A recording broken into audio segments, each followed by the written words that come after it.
Bom dia, irmãos. Pessoal da igreja, com a graça e a paz. Hoje nós temos a presença ilustre do nosso irmão Joel, que está de volta, recuperado. Graças a Deus por isso, que ter corrido tudo bem. Nós estivemos orando pelo irmão e estamos felizes de ver o irmão aqui novamente no nosso meio, Então, amém. Deus seja louvado, A gente vê a mão de Deus nas pequenas coisas, O irmão fez uma cirurgia complicada, Fez uma cirurgia complicada e eu fico olhando. Muitas vezes a gente fala sobre dom de cura, dom de libertação, dom de cura, dom de milagres, E muitas vezes a gente esquece de ver que o dom de Deus também está nessas coisas, E capacitar a essas pessoas de fazerem algo parecido com o que fizeram com o irmão. Meu pai passou por essa mesma cirurgia e eu vejo... É interessante ver o tamanho, como se evoluiu assim o estudo, a ciência para o lado humano, ao ponto de abrir uma pessoa e consertar a pessoa por dentro, Como chegou nesse ponto, Se não foi Deus, eu não sei o que foi. É Deus que dá sabedoria, A palavra de Deus diz que a ciência, ela cresce até onde Ele quer. Até onde quer. Então, muitas vezes a gente fala, a ciência está crescendo, isso é perigoso, está se tornando algo perigoso. Não está se tornando algo perigoso, irmãos.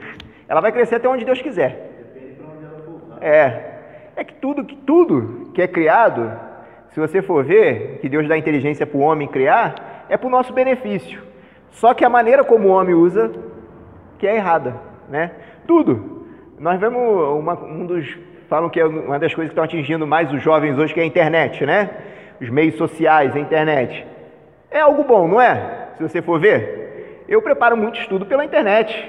Antigamente, eu lembro que quando eu não tinha acesso à internet, eu ia para uma biblioteca, aquele monte de livro, queria falar, vamos supor, estudo sobre cronologia, que a gente está estudando aqui. Hoje a gente vai estudar sobre José. Ia lá, pegava um livro que falava sobre José, sobre os costumes da época, aí ficava aquele monte de livro na mesa, Que cada livro tratava de um assunto, e você ficava pesquisando ali, naquela sala de biblioteca. Hoje eu tenho a comodidade de fazer isso em casa. Eu chego, abro o Google, E ali eu pego as coisas que me interessam. Então, de uma certa forma, facilita. Eu estou estudando para fazer um concurso. Não estou pagando cursinho porque eu não tenho dinheiro. Estou sem dinheiro para pagar cursinho. Então, o que eu faço? Estou estudando pela internet. Vejo videoaula no YouTube, professores lá dando aula de português, matemática, história, geografia. E estou estudando dessa forma. Então, é benéfico. Mas também não pode ser usado para algo maléfico. Pode. Tudo, na nossa vida. Eu acredito que Deus, Ele dá inteligência para o homem fazer essas coisas para beneficiar o homem. Mas o homem usufrui de maneira errada. E é isso que nós temos visto aqui durante a história de Israel também, Tanta coisa Deus tem feito na vida do homem, mas o homem muitas vezes usando a bênção de Deus de maneira errada. Usando a bênção de Deus para proveito próprio, Usando a bênção de Deus para conseguirem coisas para a sua própria satisfação. Nós ainda não chegamos na parte da Arca da Aliança, quando Moisés Deus manda construir a Arca da Aliança, aquela arca de adoração, onde simbolizava a presença de Deus. Nós vemos que depois aquela Arca da Aliança virou tipo um amuleto para Israel. Israel começou a usar a Arca da Aliança como um amuleto, achava que pelo fato da arca estar presente ali, a arca, o objeto, está presente ali, nada de mal iria acontecer com eles. E é tão interessante esse mistério da Arca da Aliança que a Arca da Aliança ela desapareceu na história, ninguém sabe para onde foi parar. Dizem que, segundo alguns livros apócrifos, fala que Jeremias escondeu ela, quando um povo inimigo quando a Síria invadiu Israel. Então Jeremias chegou lá e escondeu a arca para que os inimigos não tomassem posse dela. E até hoje estão procurando ela. Essa semana eu estava vendo uma matéria no Discovery Ciência, sei lá, que eles estavam procurando evidências da Arca da Aliança e onde poderia estar escondido. E é interessante que na matéria diz que uma das maiores pessoas que financiou a busca pela Arca da Aliança, para que arqueólogos descobrissem a Arca da Aliança, sabe quem foi? Adolf Hitler. Ele era o maior interessado em achar a Arca da Aliança. Sabe por quê? porque ele viu na Bíblia que quando o povo de Israel entrava em guerra e levava a Arca da Aliança à frente, a nação de Israel vencia. Então ele queria pegar aquela Arca da Aliança para usar como um amuleto também, igual ele falava que Israel usava. Então ele, quando entrasse na guerra, ele levava a arca, os nazistas, né? Ele queria achar a arca porque ele achava que ele ia ficar poderoso com aquela arca, né? Que nenhum exército inimigo poderia vencer o exército dele se ele tivesse em posse daquela arca. Então ele foi um dos maiores interessados em achar a arca, né? Tanto é que quando os nazistas perderam a guerra, invadiram lá a casa de Hitler em Berlim, né? A mansão dele lá, acharam muitos monumentos históricos, né? Documentos históricos, coisas que contribuíram muito para a história, para a gente estudar a história hoje. Estava guardado nos cofres de Hitler, né? Ele foi um dos maiores historiadores, podemos dizer assim, ele financiou bastante com intenção de achar a arca, né? Um filme que retrata isso daí, não sei se os irmãos já devem ter visto, mas um filme que retrata isso aí, que é Adolf Hitler tentando achar a arca, é o filme de Indiana Jones. Não sei se os irmãos ali perceberam. Indiana Jones e os caçadores da Arca Perdida. Os caçadores da Arca Perdida estão tentando achar a Arca da Aliança. E mostra ali o exército nazista indo atrás, e ele indo lá tomando do exército nazista. Aí no filme eles acham, né, a arca, né? E ele tomando a arca do exército nazista e tal. E no final do filme... Aí fala que a arca foi achada, tudo, que o museu escondeu e divulgou que a arca ainda está perdida, né? E tem-se a ideia, então por isso tem algumas pessoas que ainda acham, não, já foi escrito, mas se a gente disser que já foi achado, as pessoas vão deixar de acreditar, isso aí é tudo mentira, tá bom, irmãos? A arca foi escondida e nós vemos no Apocalipse que ela vai ser novamente colocada quando Jesus voltar, no advento de Jesus, né? Então eu creio que Deus tomou aquela arca para ele, assim como tomou o corpo de Moisés, para não virar objeto de adoração. Imagine se uma arca dessa fosse achada, o quanto idolatria ia envolver em volta disso, né? Nós vemos que sem ela ter sido achada, já tem pessoas que reconstruíram a arca e botaram lá na igreja, né? E para botar seus pedidos de oração, para queimar. O Templo de Salomão, né? E tem lá a arca reconstruída da forma como a Bíblia mostra. Não é a arca original, mas tem lá. Então nós vemos assim que o homem, de uma certa forma, ele busca coisa visível para adorar. Sempre foi assim na história. Oi?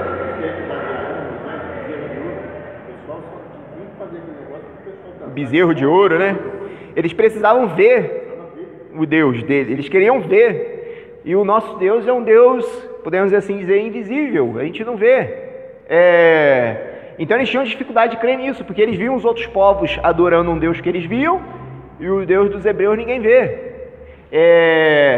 Nós vemos isso quando Moisés também, nós vamos estudar também sobre isso, quando ergue a serpente de bronze. Aí quem olhasse para a serpente ficava curado das picadas de serpente. E depois eles começaram a adorar aquela serpente de bronze. E essa não era a intenção de Deus, que eles adorassem aquela serpente de bronze, né? Eles começaram a adorar aquela serpente. Porque o homem tem a necessidade de adorar o que ele vê, né? Ele quer adorar, ele quer ver, ele tem essa necessidade. Por isso que a Bíblia fala lá em Hebreus capítulo 11 que a fé é crer naquilo que não se vê e naquilo que você está esperando. Isso é fé. Crer que do nada foi criado o universo, que o invisível fez-se visível, né? Isso é milagre, isso é fé. Isso é ter fé e é isso que as pessoas não entendem. E não tentam insistir que as pessoas entendam. Porque quem não tem fé não vai entender. Quem não tem a mente transformada pelo poder de Cristo, jamais vai ver como a gente vê. Você vai falar de Cristo para a pessoa, vai falar que Cristo morreu por ela, mas enquanto ela não aceitar a Jesus Cristo como seu único e suficiente Salvador, ela jamais vai enxergar do jeito que a gente enxerga. Então, muitas vezes é besteira a gente conversar sobre alguns acontecimentos do Velho Testamento, de milagres que aconteceram no Velho Testamento, com pessoas assim, você tentando mostrar ali a sua posição de fé em Deus, porque eles não têm essa fé. É só você dizer, não, eu creio, porque eu creio na palavra de Deus, e é dessa forma. Mas não tentar debater, eu não gosto de debater Bíblia, Eu, quando vejo que o assunto já está correndo para uma discussão ali, eu fujo bastante disso, né? Eu não debato bíblica, não fico discutindo, tentando provar que eu estou certo, que eles estão errados, não. Simplesmente eu ouço o que eles falam, os questionamentos deles. Quando me dão a oportunidade de explicar, eu explico. Mas se não dão oportunidade para explicar, eu também não explico, né? Uma hora eu acredito que eles vão conseguir enxergar, mas se aceitarem a Jesus como seu único suficiente Salvador, né? Isso é fato. Então vamos abrir a nossa Bíblia lá em Gênesis, capítulo 39, irmãos. Gênesis capítulo 39.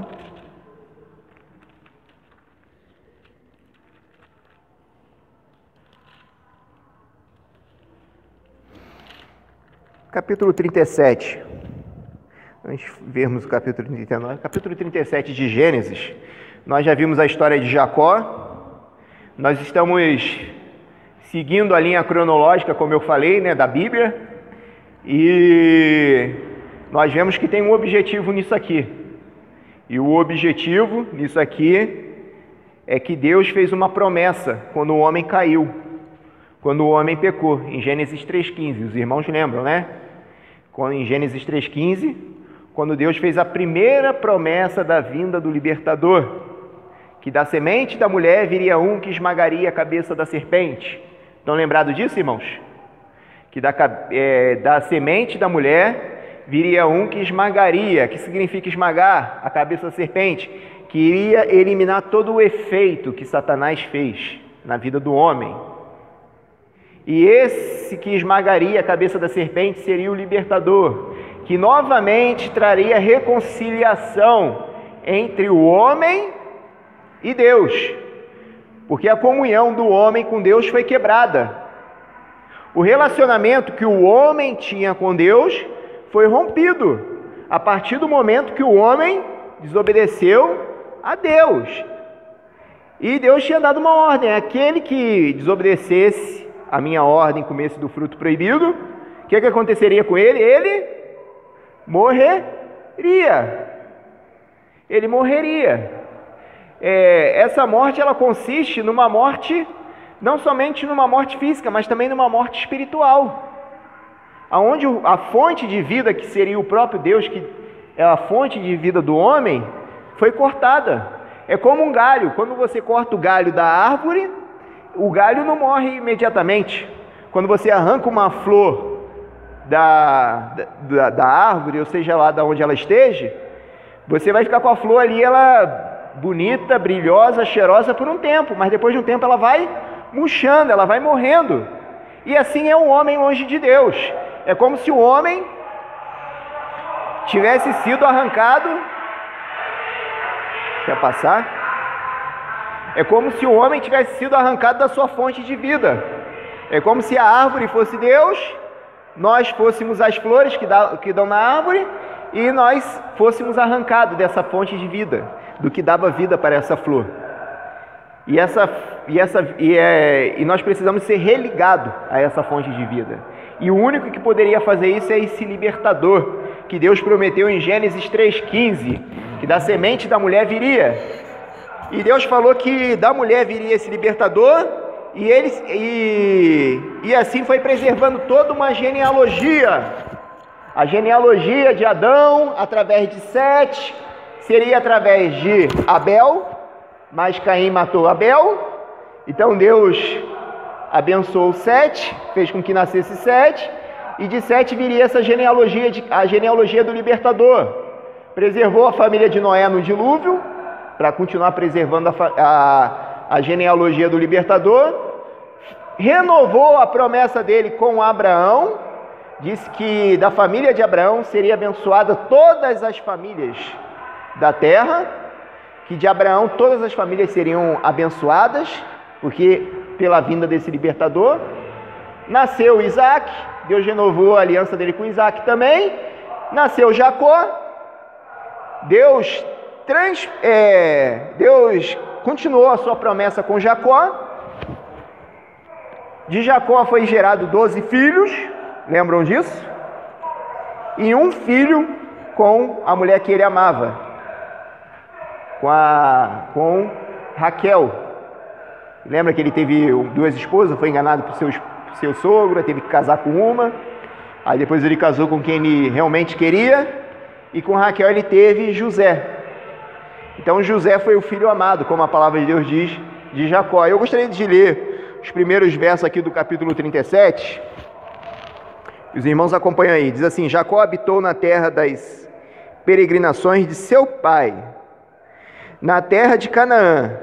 Esta é a história de Jacó. Sendo José de 17 anos, apacentava o rebanho com seus irmãos.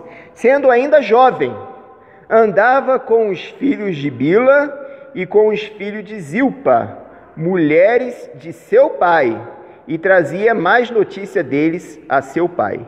Israel amava a José mais do que a todos os outros filhos, porque era filho de sua velhice, e fez uma túnica de várias cores.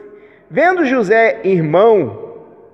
seus irmãos que seu pai o amava mais do que a todos os outros filhos, odiaram-no e já não podiam falar com ele pacificamente. José teve um sonho e contou a seus irmãos, por isso o odiaram ainda mais, pois lhe disse: ouvi, peço-vos, este sonho que tive. Estávamos atando feixes no campo, e eis que o meu feixe, levantando-se, ficou de pé, e os vossos feixes rodeavam e se inclinavam ao meu feixe. Então lhe disseram seus irmãos: tu deveras reinarás sobre nós? Tu deveras terão domínio sobre nós? Por isso, tanto mais o odiavam por causa dos seus sonhos e das suas palavras. Teve ainda outro sonho e contou a seus irmãos, dizendo: tive outro sonho, e eis que o sol e a lua e 11 estrelas se inclinavam perante mim. Quando o contou a seu pai e a seus irmãos, repreendeu o seu pai, dizendo: que sonho é esse que tiveste? Viremos eu, tua mãe e teus irmãos a inclinar-nos em terra perante ti? Seus irmãos, pois, o invejavam, seu pai, porém, guardava este caso no coração. Então nós vemos aqui a realidade na família de Jacó, família de Israel, né? Agora, o nome dele foi mudado para Israel. Nós vemos aqui o início da história de José. A própria palavra de Deus diz que Jacó tinha um favoritismo com José. Domingo passado nós discutimos um pouco sobre a questão de criação de filhos, né? O quanto é maléfico para uma família quando o pai ou uma mãe, podemos assim dizer, tem favoritismo por um determinado tipo de filho, né? E rejeita o outro. O quanto foi maléfico também para a família de Jacó. Vocês lembram quando Jacó casou primeiro com Lia, a irmã mais velha? Depois de 7 anos que ele era casado com Lia, ele casou com Raquel, porque ele trabalhou mais 7 anos. Não, 14 anos. 7 anos ele estava casado com Lia, casou-se com Raquel, a mulher que ele esperava casar no primeiro casamento, mas foi enganado por Labão. A Bíblia diz que Lia tinha muitos filhos, dava muitos filhos a Jacó. Já Raquel não dava nenhum, Raquel era estéril. Isso causava uma briga entre as duas irmãs. Raquel, apesar de ser mais bonita e mais amada do que a sua irmã, ela se sentia inferiorizada porque ela não conseguia dar filhos. E uma mulher que não consegue dar filhos naquela época era considerada uma mulher amaldiçoada, como a gente já falou, né? Então, ela era considerada amaldiçoada por Deus por não conseguir dar filho a seu marido.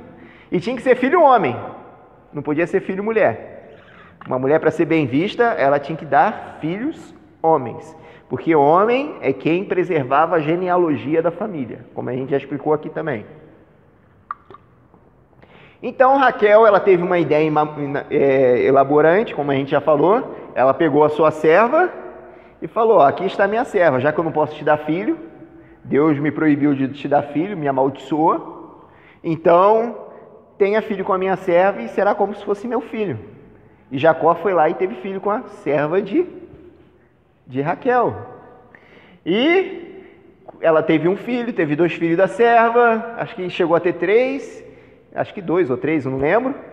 Aí Lia, vendo também que ela também não podia mais gerar filho, ela já tinha dado acho que 5 filhos já para Jacó.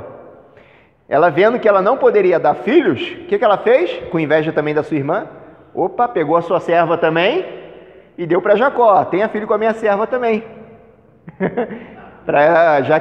Ficou aquela disputa entre as irmãs, né? Quem teria mais filho, quem abençoaria mais Jacó, disputa de amor ali, né? Porque nós vemos ali que toda vez que Lia gerava um filho, ela fala, quem sabe o Senhor, quem sabe Jacó vai me passar a me amar agora.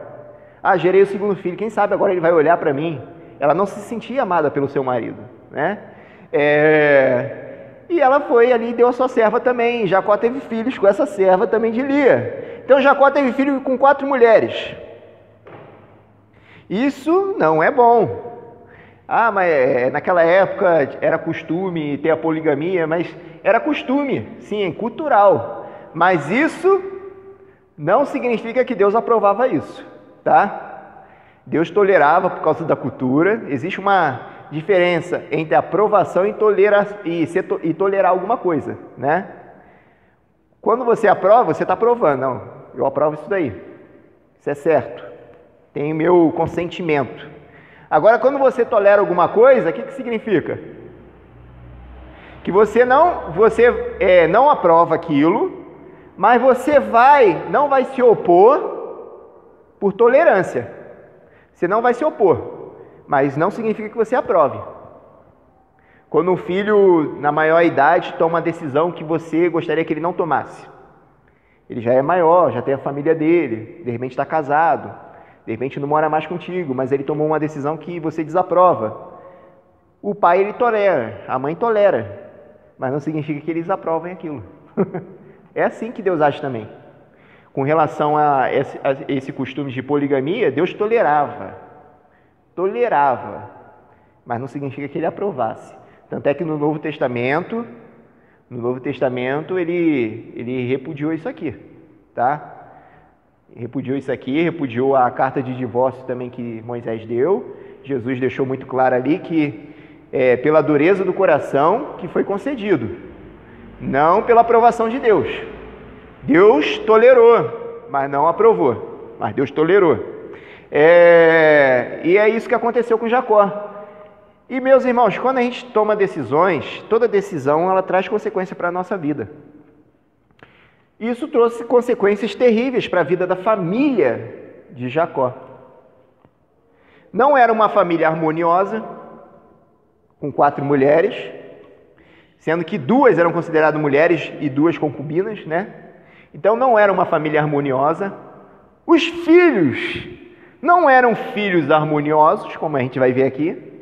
Nós vemos aqui que eles odiavam José, porque José era o preferido. Então, meus irmãos, isso trouxe consequências. Então não vale a pena, né?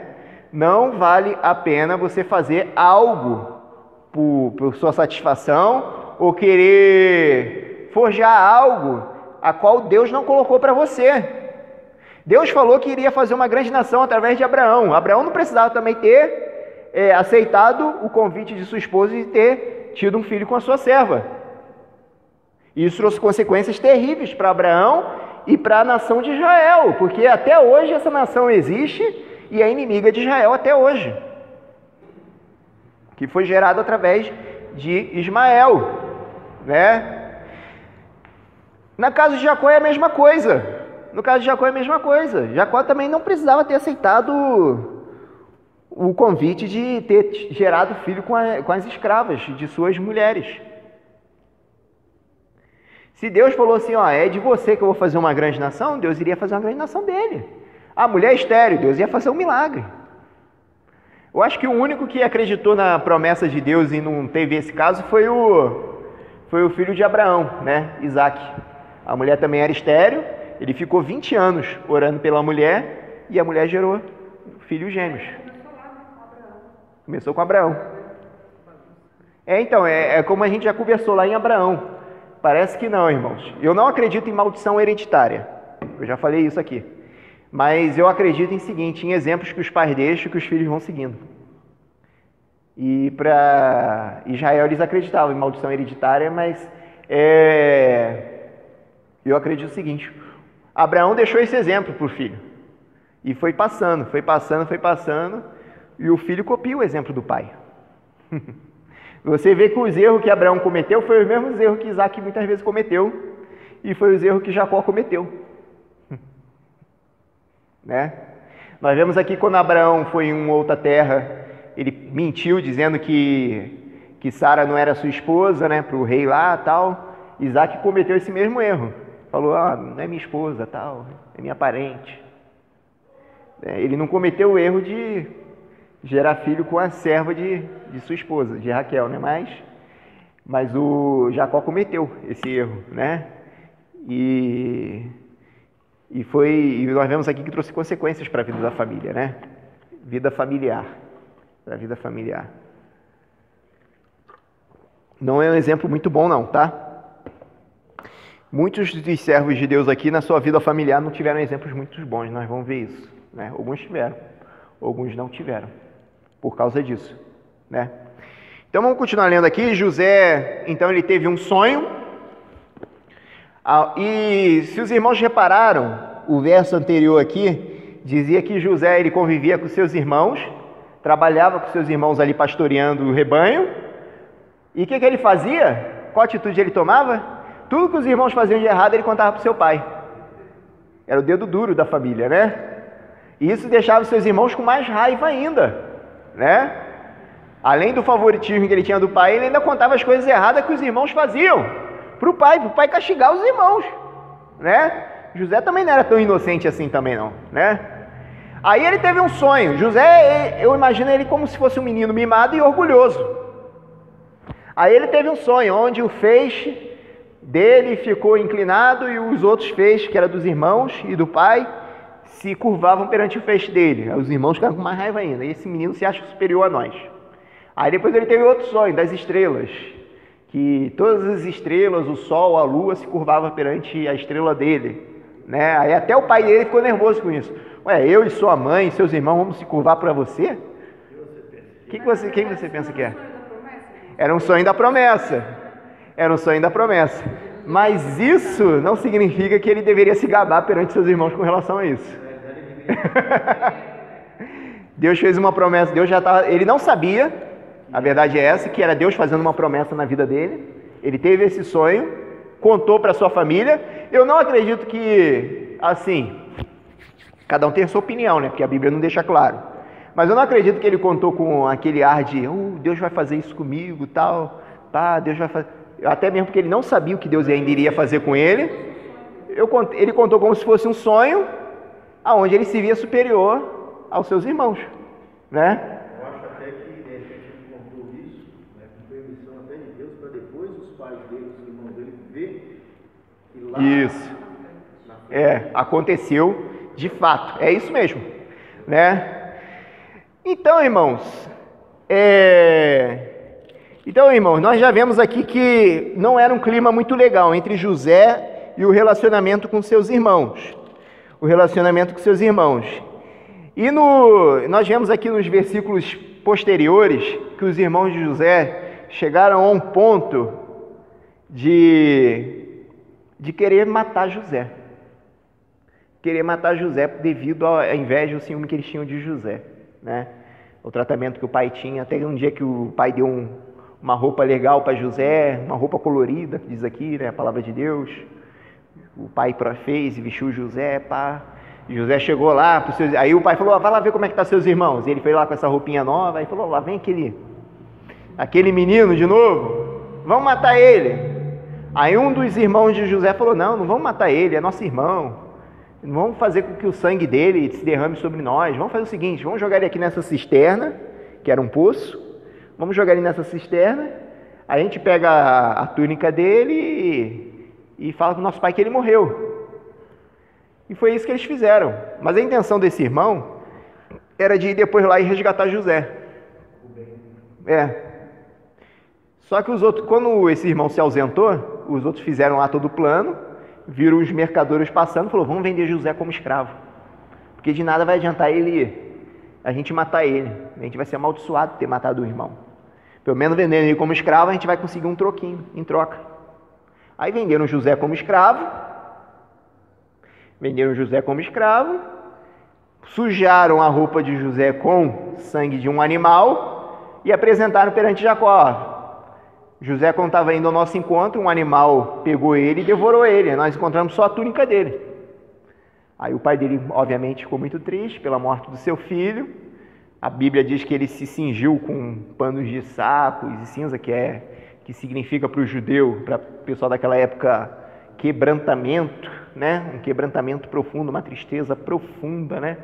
Humilhação, e começou a orar, a buscar Deus em oração.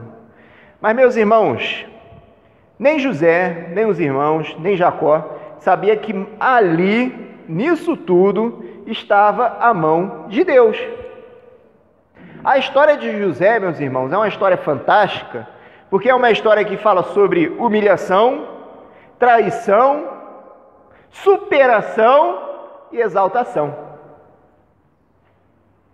José passou por isso tudo, ele foi traído, foi humilhado, mas no final ele foi exaltado.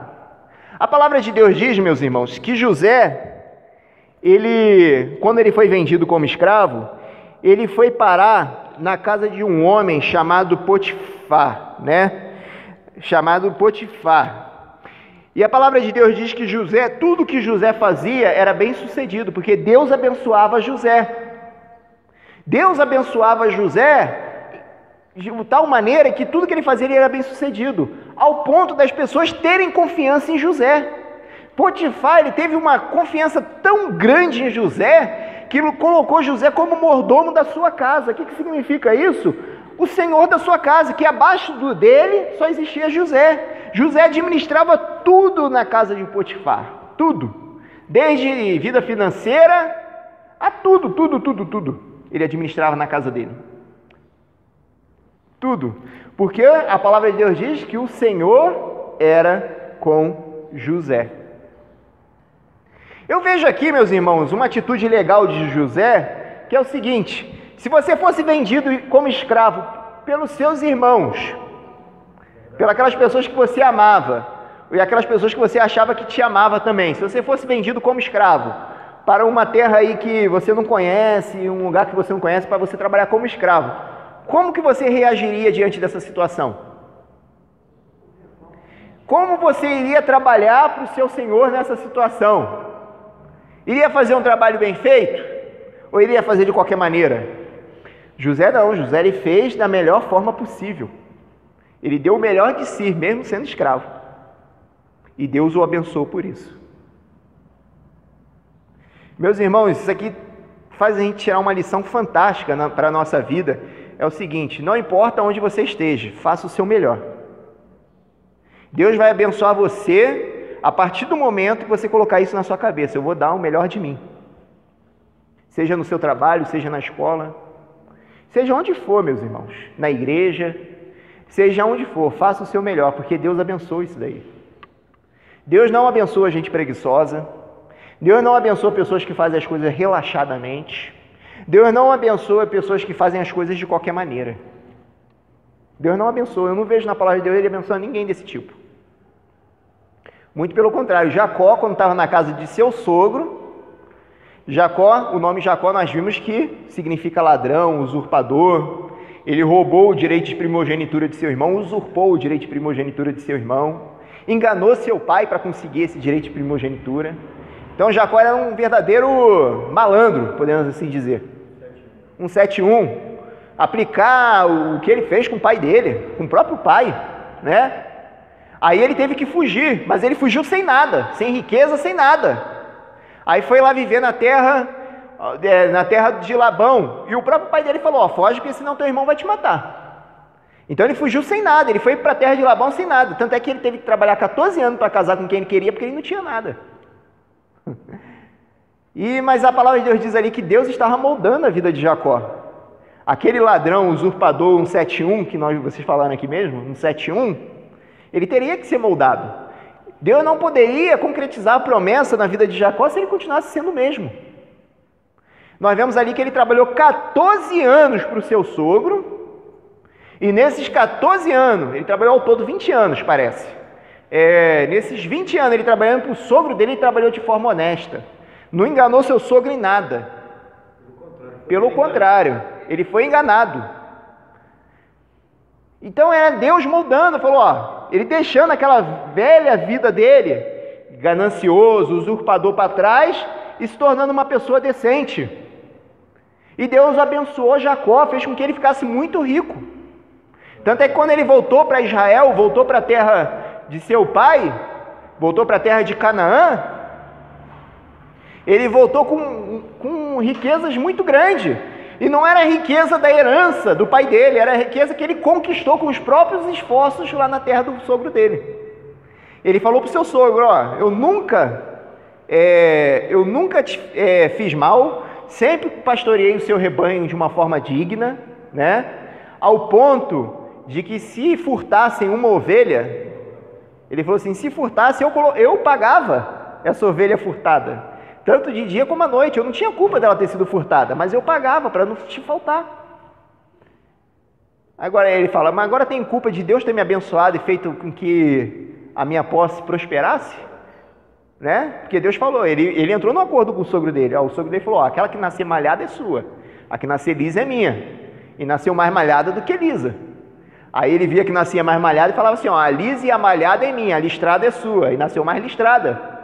Aí o sogro falou, não, então a lisa, a malhada e a listrada é minha, a chamuscada é sua. Aí nasceu mais chamuscada. Aí ao todo, Jacó até confronta o sogro dele e falou assim, 10 vezes você mudou o acordo comigo, e 10 vezes o Senhor me abençoou. Que culpa eu tenho disso? Ele tinha princípio, ele colocava lá a fita lá, E outra, Labão também foi abençoado pelo trabalho de Jacó, porque a palavra de Deus diz que também os bens de Labão, a riqueza de Labão, a propriedade de Labão cresceu também. Cresceu. Então Labão também foi abençoado. Jacó foi mais, mas Labão também foi abençoado por meio de Jacó. Por meio de Jacó. E meus irmãos, eu vou dizer, muitas vezes coisas ruins não acontecem com pessoas ruins por causa de vocês. Às vezes o teu chefe lá na sua firma é a pior pessoa do mundo. A firma dele não fale, não decreta falência porque você está trabalhando lá. Muitas vezes. Ou porque tem outros servos judeus trabalhando lá também fiel. Bênção por tabela. A palavra de Deus diz que o marido não crente recebe bênção pela esposa crente. Por quê? A esposa ali é crente, é fiel, o marido não é. As bênçãos, pular, ele vai viver. Ele vai viver as bênçãos pular, mesmo não sendo temente a Deus. E assim sucessivamente, irmãos. E assim sucessivamente. Potifar estava sendo abençoado no lar dele por causa de José.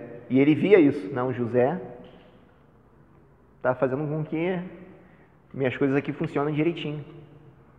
Né? Mas só que um fato aconteceu ali na casa de Potifar. Vocês lembram, né? Quando a mulher de Potifar, porque a palavra de Deus diz que José era um jovem muito bonito, atraente. É interessante que o Alcorão também narra a história de José. O Alcorão é o livro dos muçulmanos, né?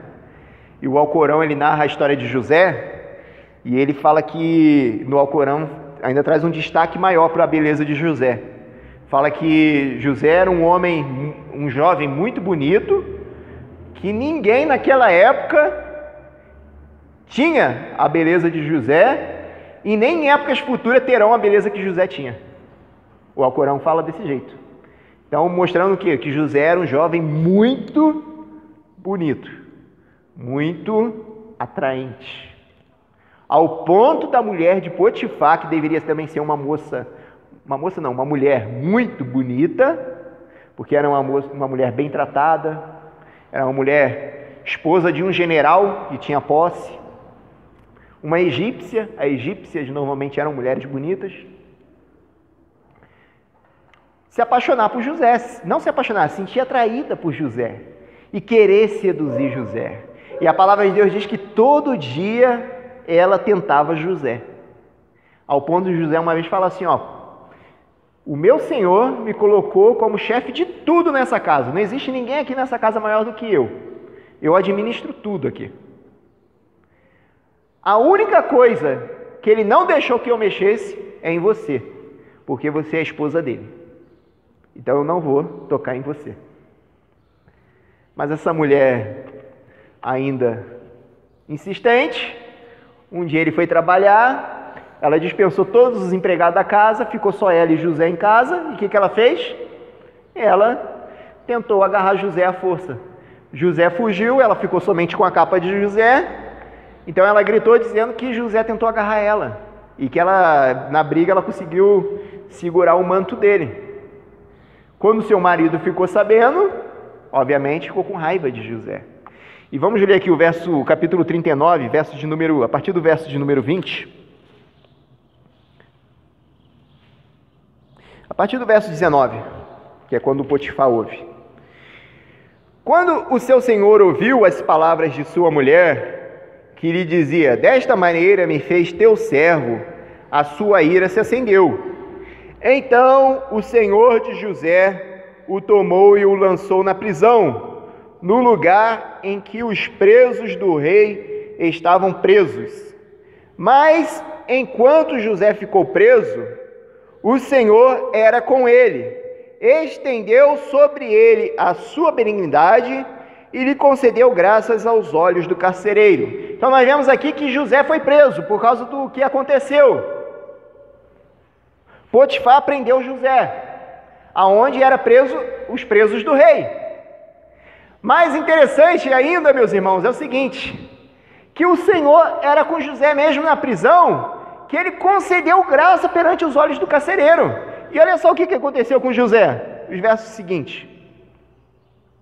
O verso 21 diz, o Senhor era com ele, estendeu sobre ele a sua benignidade e lhe concedeu graças aos olhos do carcereiro, de sorte que o carcereiro entregou nas mãos de José todos os presos que estavam no cárcere, e era José com quem ordenava tudo o que se fazia ali.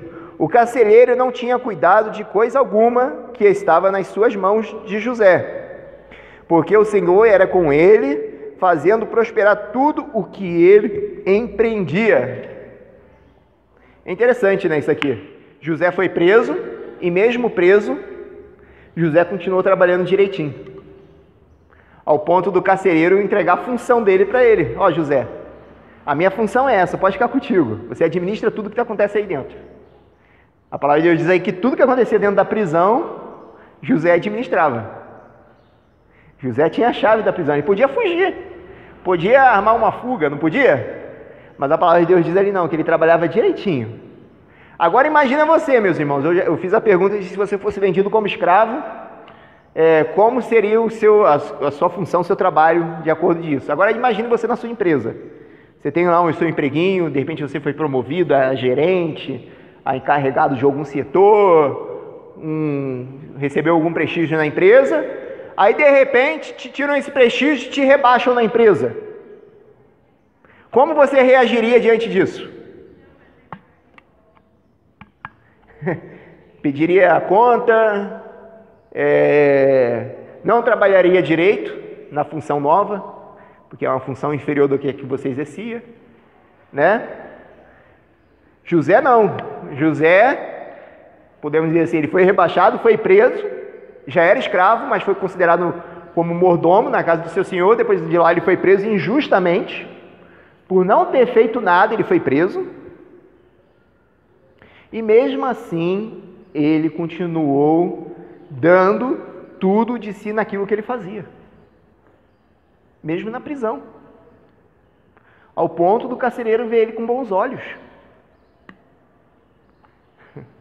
Isso é perseverança ou não é, irmãos? Diante das dificuldades. Isso é viver de acordo com a sua realidade ou não é? Muitas vezes, meus irmãos, a gente não sabe viver de acordo com a nossa realidade. E é aí que acontecem muitas decepções, muitas desilusões, muitas depressões. Vamos supor, nós estamos num país em crise. Antes da crise, vamos supor que você recebia X salário. Você tinha um emprego, tinha uma firma, vendia bem, dava bastante produtividade. Veio a crise no Brasil, igual veio agora, né? Te rebaixaram, diminuíram o seu salário, porque o seu patrão não pode pagar o que te pagava. Ou a firma que você tinha, ou a pequena empresa que você tem, ou o pequeno comércio que você tem, não está produzindo tanto como produzia antes. Então a sua vida financeira diminuiu. Você tem que viver uma nova realidade de vida. E precisa se adaptar a essa nova realidade de vida. De repente, se você tinha um carro Corolla, você vai ter que trocar o seu carro Corolla por um Celta, por um Prisma ou por um carro menor, até você melhorar de vida novamente. E, meus irmãos, essa mudança de vida, essa mudança de realidade na nossa vida, ela muitas vezes causa desilusão, causa desânimo e causa decepção, porque nós não conseguimos nos adaptar ao novo estilo de vida que nós vivemos. Quando você pula de uma pior para melhor, você se adapta rápido. Se você recebia tal salário e começou a receber um salário melhor, é mais fácil você se adaptar a esse estilo de vida. Não está dizendo que todos se adaptam, porque muitos não se adaptam, acaba gastando tudo e quando vai ver está vivendo a mesma coisa que vivia antes, mesmo ganhando mais. Mas agora quando você vive um padrão de vida elevado e você tem que rebaixar esse estilo de vida, se torna muito mais difícil você se adaptar. E José, ele mostrava ter essa facilidade de se adaptar ao seu estilo de vida. Ele foi vendido como escravo, se adaptou ao ambiente ao qual ele viveu, à realidade ao qual ele estava vivendo. E isso fazia com que ele desse tudo de si e Deus o abençoasse. Foi rebaixado mais ainda, foi preso injustamente. Isso não o deixou depressivo, deve ter deixado ele triste, porque todo mundo fica triste. Mas isso não fez com que ele ficasse desanimado e falasse, agora não, coitadinho de mim, estou aqui preso nessa cadeia, não fiz nada, tem ladrão aqui, tem assassino aqui, e eu estou aqui porque eu fugi de mulher. Imagina ele falando para os outros presos, porque os presos lá conversando, porque existe isso entre os presos, né? Eu matei fulano, eu roubei não sei o que do rei, eu cometi tal assassinato. E você, José, por que você está aqui? Porque eu fugi da mulher de Potifar. O que? A mulher de Potifar queria dormir contigo, você não quis? Não quis. E aí me acusou injustamente. E os presos rindo dele, você não é homem, você é aquilo, tal. Mas José, ele fielmente, meus irmãos, fielmente, vivendo ali na realidade a qual ele estava vivendo, mal sabia ele que também, isso tudo, meus irmãos, como eu falei na lição passada, as provações, meus irmãos, que vêm para a nossa vida, elas são dadas por Deus, primeiramente, e elas são dadas por Deus principalmente para nos moldar. Para moldar, para quando Deus quiser cumprir o seu propósito na sua vida, você está preparado para cumprir esse propósito. Então as provações, meus irmãos, na sua vida, ela vem para te moldar, para te fortalecer. Não existe provações que vêm na sua vida para te derrubar. Muito pelo contrário, as provações vêm para você vencer. Vêm para você sair aprovado. E para você sair fortalecido dela, né? E é isso que está acontecendo na vida de José. É interessante que quando José foi vendido como escravo, ele tinha 17 anos. A Bíblia não fala quanto tempo ele ficou trabalhando para Potifar. Mas deve ter ficado trabalhando um tempinho para Potifar. E aqui, na prisão, ele ficou 2 anos preso. Porque junto com ele ficou preso dois camaradas que trabalhavam diretamente com o rei, um padeiro e um copeiro. Ele interpreta o sonho dos dois. Interpreta que o sonho do copeiro, ele iria ser solto e voltar a trabalhar para o rei, Faraó. E o padeiro seria morto pelo rei Faraó, dentro de 3 dias. 2 sonhos com realidades diferentes, né? E ele fala para o copeiro, lembra de mim quando você sair daqui. E o copeiro lembrou dele quando saiu de lá? A palavra de Deus diz que não. A palavra de Deus diz que o copeiro esqueceu dele e passaram-se 2 anos. Até que no capítulo 41, né? O capítulo 41, Faraó tem um sonho.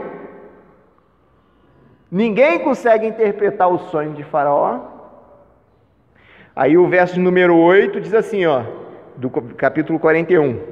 Pela manhã o seu espírito estava perturbado, pelo que mandou chamar todos os adivinhos dos egípcios e todos os seus sábios. Faraó contou-lhes o sonho, mas não havia quem o interpretasse. Aí o verso 9. Então disse o copeiro-chefe a Faraó: das minhas faltas me lembro hoje. Faraó estava muito indignado contra os seus servos. Entregou-me à prisão na casa do capitão da guarda, a mim e ao padeiro-chefe. Então tivemos um sonho no mesma noite, eu e ele, e a cada sonho com a sua própria interpretação. Estava ali conosco um moço hebreu, servo do capitão da guarda, e contamos-lhes o sonho, e ele interpretou os nossos sonhos, e cada um interpretou conforme o seu sonho. Então nós vemos aqui que depois de 2 anos, o copeiro veio a lembrar de José. Veio a lembrar de José quando o Faraó teve aquele sonho de que 7 vacas magras, ele tinha 7 vacas gordas, apareciam 7 vacas magras e comiam as 7 vacas gordas e não engordavam.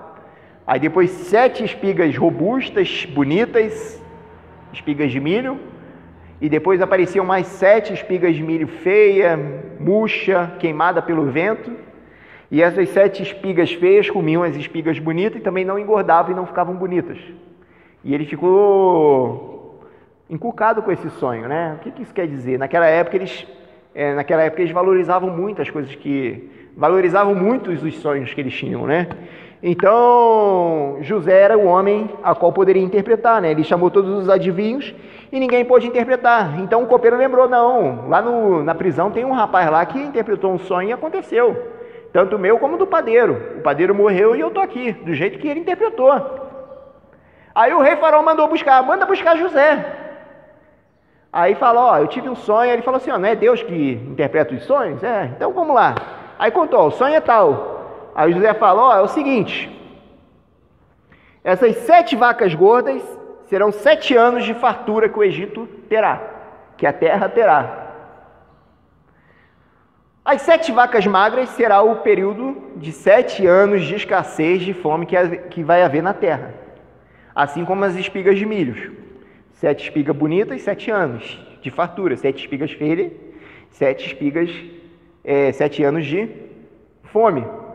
Aí José, além de interpretar, dá uma ideia para Faraó. Fala, eu te aconselho a buscar alguém de confiança, que administre bem a sua casa, que administre bem a sua finança, que nesses 7 anos ele consegue recolher a 5ª parte, armazenar num depósito, a 5ª parte de tudo que colher, para que quando vier esses 7 anos de fome, o Egito não passe fome. Não só o Egito, mas as pessoas que procurarem alimento no Egito também tenham que se alimentar, né? Aí o rei fala o seguinte, a quem mais eu poderia fazer isso se não fosse o Senhor? Se não fosse você, José? Homem inteligente, homem que eu estou vendo a mão de Deus, homem que eu estou vendo agir de acordo com o que Deus faz, onde Deus está prosperando em tudo. E a palavra de Deus diz que Faraó promove José a governador do Egito e fala para José o seguinte, abaixo de mim só existe você. Fala o seguinte, acima de você só existe eu. Tudo você pode governar aí.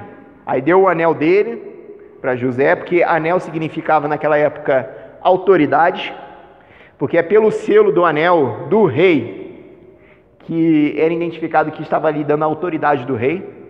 Escrevia uma carta e aí pegava uma cera de vela, né? Aí botava na carta e com o anel ali colocava o brasão do rei. Aí mostrava que ali tinha a autoridade do rei.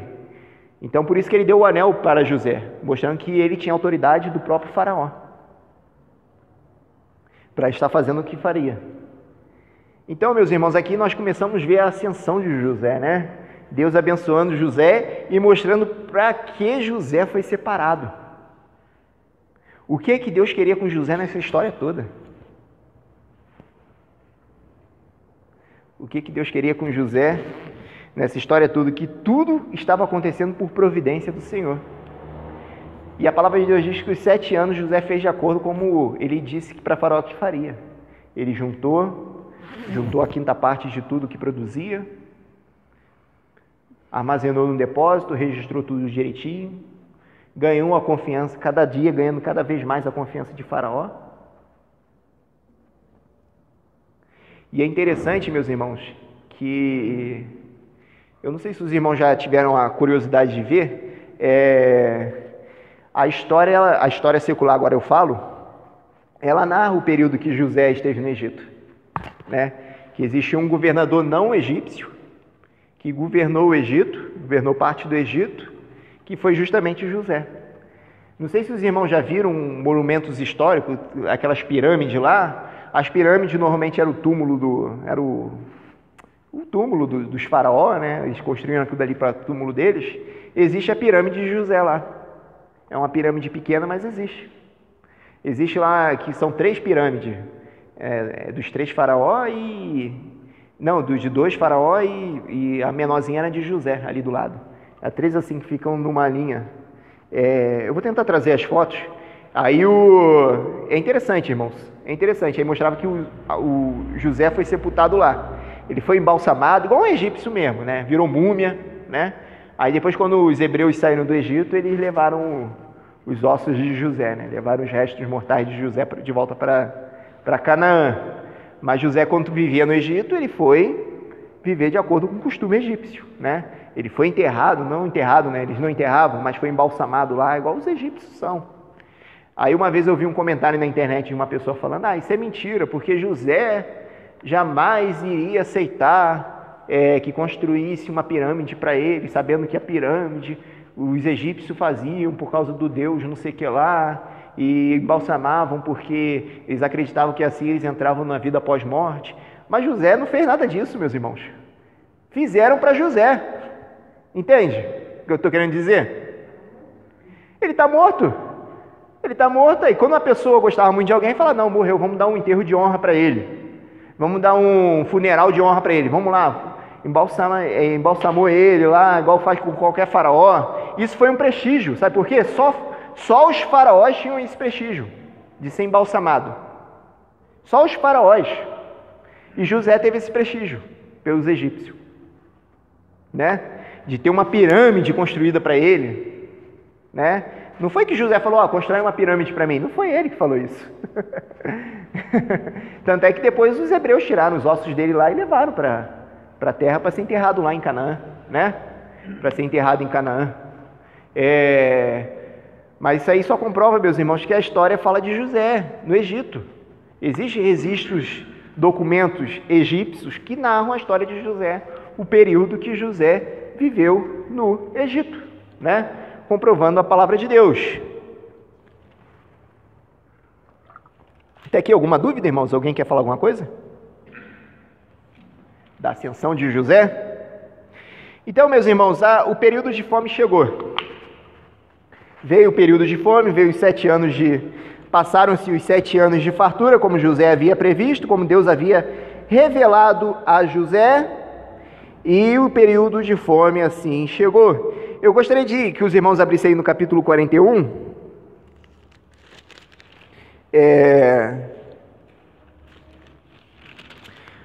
Capítulo 42, irmãos, para vocês verem o que aconteceu depois.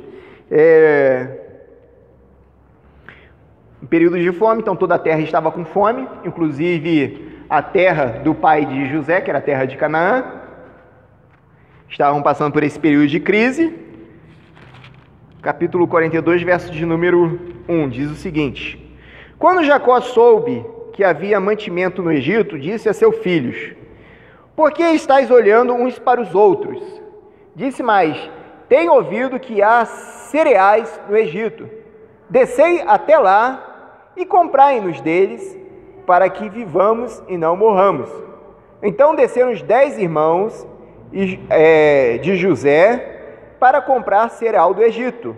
A Benjamim, porém, irmão de José, não enviou Jacó com os seus irmãos, porque dizia, para que não lhe suceda algum desastre. Assim foram os filhos de Israel entre os que iam comprar cereal, pois havia fome na terra de Canaã. Ora, José era governador da terra, era ele quem vendia cereal a todo o povo da terra. Assim, os irmãos de José vieram e se inclinaram diante dele com o rosto em terra. Vendo José os seus irmãos, reconheceu-os, mas comportou-se como estranho para com eles. Falou-lhes asperamente e perguntou-lhe, de onde vinde? Responderam, da terra de Canaã, para comprar mantimento. Verso 6. O que os irmãos de José fizeram perante José? Se prostraram. O sonho de José estava se cumprindo ou não? Né? Estava se cumprindo ou não? E a palavra de Deus diz que José de pronto reconheceu os seus irmãos. Mas os irmãos de José não reconheceram ele, né? Não reconheceram a José. É interessante, meus irmãos. Vocês acham que passaram muito tempo assim para José mudou muito para os irmãos dele não reconhecer ele?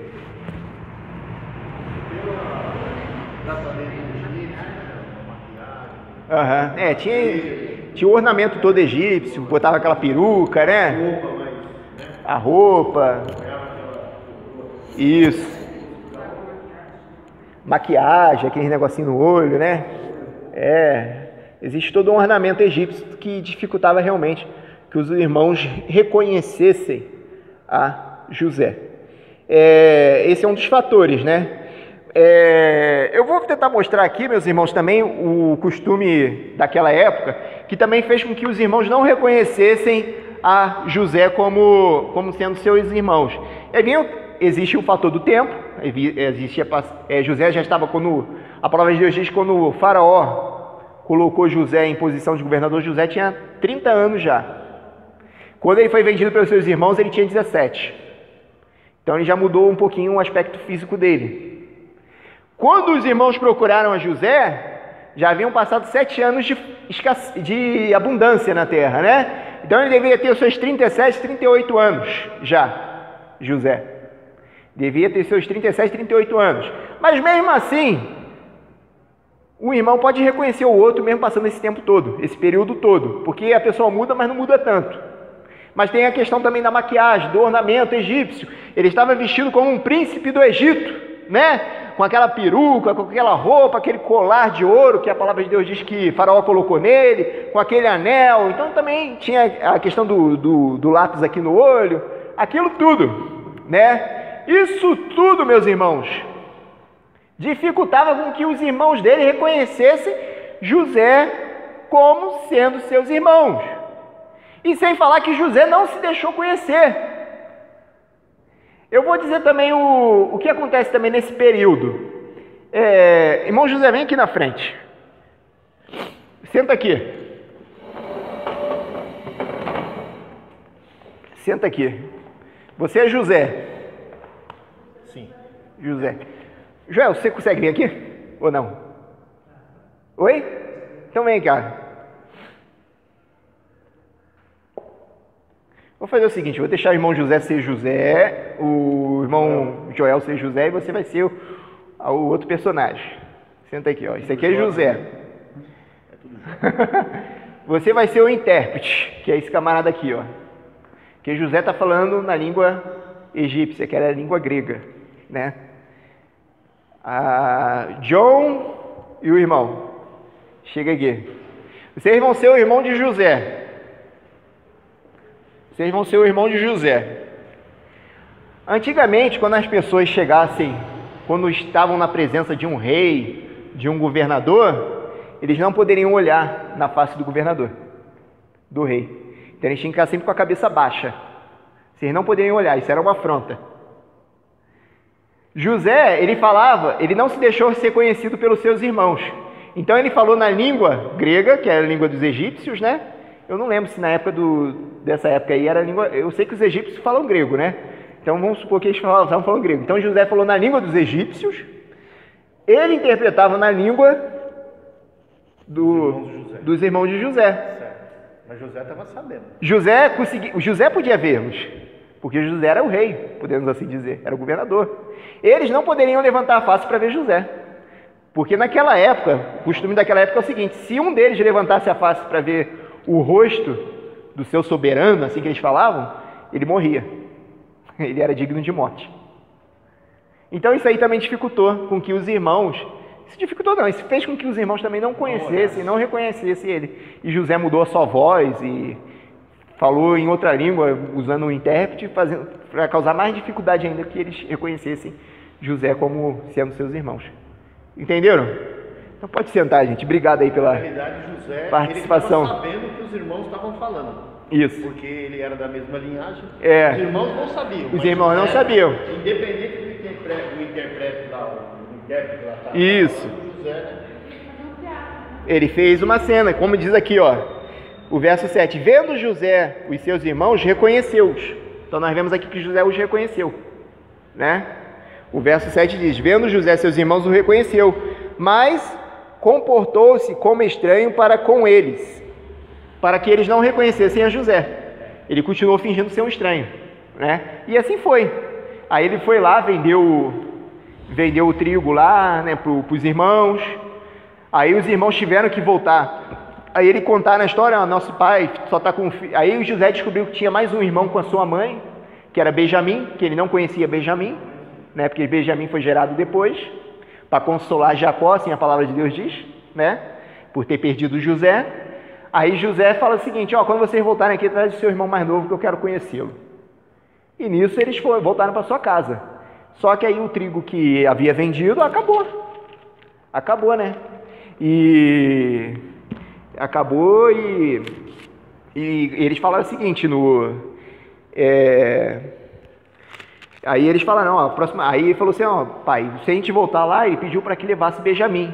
Aí Jacó falou: não, se acontecer alguma coisa de mal com ele, eu não vou conseguir viver. Mas antes disso teve uma pressão, né? Teve, ele escondeu a taça, botou isso. Aquela angústia, aquela raiva, né? Porque imagina, meus irmãos, eles lembrando de tudo José lembrando de tudo que passou. Os seus irmãos o vendendo, tudo aquilo dali. Ele foi preso injustamente. Aí de repente do nada ali, quando ele acha que já tinha superado tudo, está no auge da sua vida, e de repente aparecem os irmãos dele lá. Eu fico imaginando o filme na cabeça de José, ele relembrando aquilo tudo, ó. Esses foram os que me rejeitaram, esses foram os que me venderam, que não sei o que, que me bateram, que não sei o que. Eu imagino também que José entrou numa crise ali, né? Eu acho que José não se fez revelar para eles porque José ainda estava querendo fazer alguma coisa, mas não sabia o que. Eu acho que vingança não era mais um meio assim de falar: agora eu vou saber se eles estão falando a verdade. Vou dar um susto nele, porque José fez. Então, irmãos, é mais ou menos isso mesmo, né? Aí no capítulo 45, meus irmãos, nós vemos aqui que depois de que José aí leva Benjamim, tudo os irmãos já devem ter lido, né? Aquela parte que José esconde as taças no meio das coisas dele para prender os irmãos, né? Aí acontece aquilo tudo. Aí José se revela a seus irmãos. Verso 1 diz assim, ó, do capítulo 45. Então José, não se podendo conter diante de todos os que estavam com ele, clamou: fazei sair a todos da minha presença. E ninguém ficou com ele. Quando José se deu a conhecer a seus irmãos, e levantou a voz em choro, de maneira que os egípcios ouviram, bem como a casa de Faraó, disse José a seus irmãos: eu sou José, vive ainda meu pai? E seus irmãos não lhe puderam responder, porque estavam perplexos diante dele. Disse mais José a seus irmãos: peço-vos, chegai-vos a mim. e eles se chegaram. Então disse: eu sou José, vosso irmão, a quem vendeste para o Egito. Agora, porém, não vos entristeçais, nem vos irriteis contra vós mesmo, porque me haveres vendidos para cá, porque para a conservação da vida Deus me enviou diante de vós.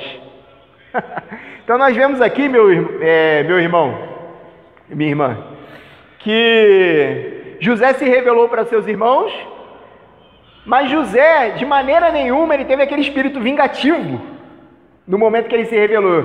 Os irmãos ficaram com medo, ficaram perplexos. José está vivo, agora ele é um homem poderoso, ele pode fazer qualquer coisa com a gente. Aí José fala: não tenha medo, irmãos, não tenha medo, porque foi preciso eu passar por isso tudo, agora eu estou entendendo a vontade de Deus na minha vida. Foi preciso eu vir para o Egito para que vocês não morram. Porque se eu não tivesse vindo para o Egito, eu não teria revelado o sonho de Faraó. Faraó não iria ficar sabendo dos 7 anos de abundância e dos 7 anos de fome, não iria juntar alimento, talvez nós estaríamos mortos. Todos nós. E José ainda fala o seguinte: para benefício de muitos, não só da casa dele, mas de muitos, porque José, ele beneficiou, podemos dizer assim, o mundo antigo inteiro, porque o mundo antigo inteiro foi até o Egito buscar alimento. Aí aqui, meus irmãos, nós vemos também aquela promessa que Deus falou a Abraão, quando falou assim, de ti serão benditas todas as famílias da terra. Através de José, muitas famílias da terra foram abençoadas, não morreram de fome, por causa de José. Então, meus irmãos, tudo na nossa vida tem um propósito. Até as coisas ruins que nós passamos na nossa vida, Deus tem um propósito para ela. Deus tem um propósito para ela. E domingo que vem a gente continua a história de José, fim da história de José, e vamos entrar na história de Moisés, na história do Êxodo, tá bom, irmãos? Então vamos encerrar por aqui, que já deu a nossa hora. Eu não gosto de passar da hora, a verdade é essa.